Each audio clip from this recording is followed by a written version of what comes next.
ఈ ఆసక్తికరమైన విషయం మీకోసమే. మీరు ఎప్పుడైనా పేపర్ బ్యాటరీ గురించి విన్నారా?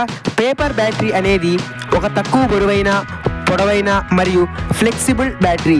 ఇది మనం చూస్తే పేపర్లా కనిపిస్తుంది, కానీ ఇది ఒక battery and super capacitor law work చేస్తుంది. అబౌట్ ఇట్స్ కన్స్ట్రక్షన్, ఇది సెల్యులోజ్ నేచురల్ ఫైబర్తో తయారవుతుంది.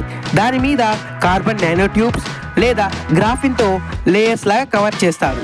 ఇక్కడ కార్బన్ నానో ట్యూబ్స్ అనేవి ఎలక్ట్రోడ్స్ లా వర్క్ చేస్తాయి.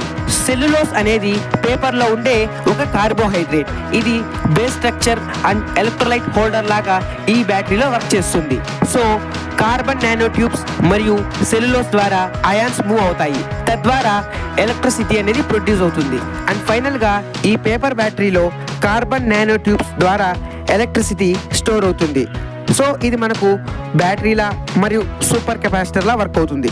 మీకు ఈ వీడియో నచ్చినట్టయితే ప్లీజ్ లైక్ దిస్ వీడియో మరియు ఇటువంటి సైంటిఫిక్ కంటెంట్ కోసం మన ఛానల్ని సబ్స్క్రైబ్ చేసుకోండి. Thanks for watching.